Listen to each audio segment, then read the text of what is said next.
नमस्कार दोस्तों, मैं रजनीश शर्मा, ग्लोबल ज्यूरिस्ट। हम सराज में जो बादल फटने की घटनाएं हुई, उन बादल फटने की घटनाओं के बाद बहुत से गांव जो हैं वो डेंजर जोन एरिया के अंदर हैं।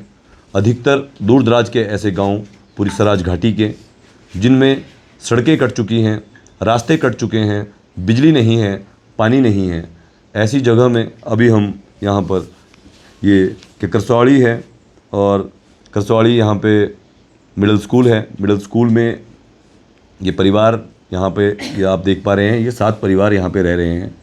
छोटे बच्चे इनके पास हैं, और यह देजी से लगभग 5 किलोमीटर ऊपर आकर यह जगह है। हमने लोगों से बात की, यहाँ पर अभी तक कोई भी बड़े नेता यहाँ नहीं पहुँचे, और प्रशासनिक अधिकारी भी यहाँ पर कुछ भी अधिकारी आए थे। उन्होंने स्कूल में रहने के लिए लोगों का प्रबंध जो किया गया, उसके बाद लोगों ने अपने स्तर पर यहाँ पर इनके पास राशन इत्यादि की सामग्री भी 9 किलोमीटर ऊपर लाना बेहद मुश्किल है। इसके बाद अगले गांव लांब गांव और तोला गांव और डिंगली ब्यांद गांव इत्यादि हैं, और ये जरैड़ गांव के रहने वाले हैं। 26 लोग यहाँ पे 7 परिवारों के यहाँ रह रहे हैं। हमें पता चला एक स्कूल आगे और भी है, वहाँ पर भी 24 लोग रह रहे हैं।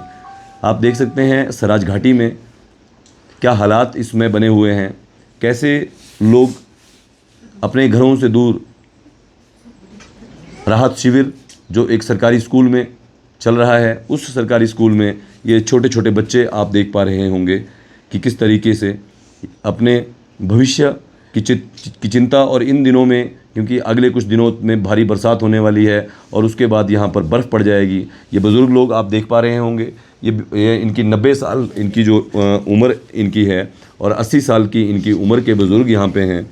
और गोवर्धन सिंह जी ये हैं, और ओमचंद जी, किशन चंद, मुरारी लाल, ज्योति प्रकाश, रातू देवी, वीर सिंह, भूपेंद्र। इनके परिवार को, सबके परिवारों को मदद की आवश्यकता है, मदद की ज़रूरत है। और क्योंकि इसमें हमने इनसे बात की, इनको प्रशासनिक हेल्प 5-5 हज़ार रुपये जो मिली है, उसके अलावा कोई भी संस्थाएं, बहुत सी ऐसी संस्थाएं जो यहाँ नहीं पहुँच पाई, जो यहाँ नहीं आए, क्योंकि ट्रैकिंग कर गाँव तक पहुँच पाना बहुत मुश्किल है। ये लोगों का कहना है कि अगर हमें पैसे भी नहीं दिए जाएं तो सड़क ही यहाँ पहुँच जाए, लेकिन देजी की जो सड़क है वो ऊपर लगभग 5 साल में पहुँच पाना संभव नहीं है। अभी ये हालात हैं।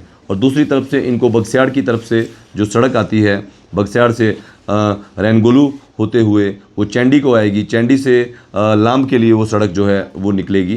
तो लगभग 17-18 किलोमीटर वो सड़क है। वहीं से रास्ता इनके लिए बनाना संभव है, क्योंकि वो कुछ जगहों पे ही सड़क ध्वस्त हुई है, उसको ठीक किया जा सकता है अगर पीडब्ल्यूडी विभाग के मंत्री, पीडब्ल्यूडी विभाग के लोग और बड़े स्तर पर प्रशासनिक अगर समझ, क्योंकि इसके ऊपर जितने भी गांव यहाँ पर स्थित हैं, इनमें लगभग 500 से अधिक जो परिवार हैं, जो घर हैं, जो सदस्य हैं, वो यहाँ पर इन गाँव में ब्यांद, जरैड़, तोला और मोहराड़, लांब इत्यादि, जो करसवाड़ी है, डिंगली है, यहाँ रहते हैं। ये पूरा क्षेत्र कट गया है। दूसरी तरफ का जो नाले से, देजी से दूसरी तरफ का क्षेत्र है, वो प्याला, बराड़, थाच, भरकवाड़ी, झाकड़ी, फड़ियार और रकचुई, इस तरह के गांव वो उस तरफ हैं, वो भी पहाड़ के ऊपर हैं। वहाँ भी ट्रैकिंग के माध्यम से लोग नहीं पहुँचे हैं।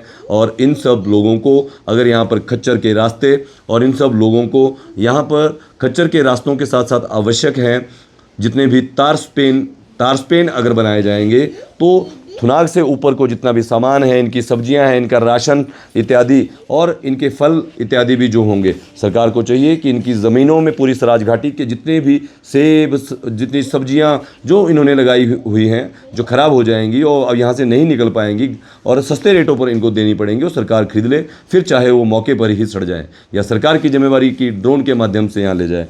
लोग इंतज़ार कर रहे हैं सरकार की पुनर्वास पॉलिसी का, केंद्र सरकार का, कि केंद्र सरकार कैसे मदद करेगी। कब नेताओं को समय लगेगा। 22 दिन बीत जाने के बाद यहाँ ना बिजली है, ना यहाँ पानी है, और ना ही अन्य प्रकार की कोई सुविधाएं।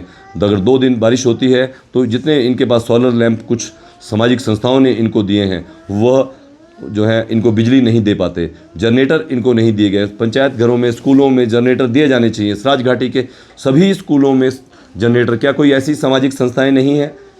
क्या सामाजिक संस्थाओं से सभी से निवेदन है कि आप सभी लोग, अगर सरकार की नीयत नहीं है तो आप लोग सरकारी स्कूलों को, सभी पंचायतों को, जितने भी पंचायत घर हैं उनको अगर जनरेटर इत्यादि ऐसी चीज़ें दे देंगे तो सराज घाटी में यह भी एक महत्वपूर्ण समस्या है। मोबाइल चार्ज इत्यादि, और लोग बीमार हैं, इनका एक बेटा बीमार है, उसको स्टंट डले हैं, वो कल बहुत मुश्किल से कैसे इन्होंने मंडी के लिए भेजा है। तो यहाँ पे बुज़ुर्गों को अगर कुछ भी होता है, ले जाने का कोई साधन नहीं। जिन रास्तों से हम यहाँ पहुँचे हैं वो रास्ते ऐसे हैं, अगर थोड़ी सी चूक हो जाए तो आप सीधा जो है बहुत नीचे जाकर जो है गिरेंगे। तो ऐसे रास्ते भी बनाने पड़ेंगे। कब बनेंगे और कब ये इनके जो इस क्षेत्र में जो स्कूलों में भी जो कुछ अध्यापक हैं वो भी यहीं पे जो है इतने दिनों से यहीं हैं, फंसे हैं, क्या इंतज़ार कर रहे हैं वह भी कि कैसे बड़ी राहत कोई आएगी, बच्चे स्कूल आने लगेंगे, ये जो है पूरा सिस्टम चलेगा। तो हालात बेहद ख़राब है। मैं रजनीश शर्मा, ग्लोबल जूरिस्ट, यहाँ हमारे तोला, मोहराड़ और लाम्ब ब्याद जरैड़ गाँव से ये अपने वीडियोज़ जो हैं हमारे चीफ एडिटर निर्णय शर्मा के साथ।